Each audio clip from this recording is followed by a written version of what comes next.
অনেক খিদে লেগেছে বুঝি।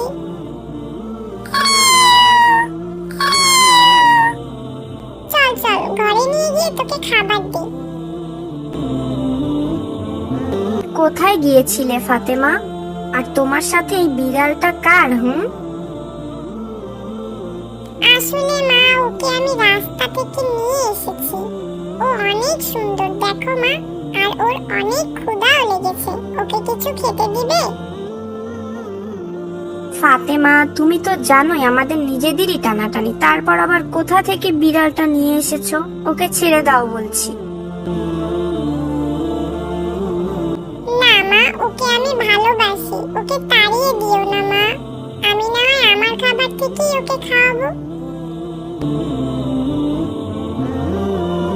কি যে করো না ফাতেমা তুমি, যদি মাছ খেয়ে ফেলে তাহলে কিন্তু ওকে আর রাখবো না বলে দিলাম।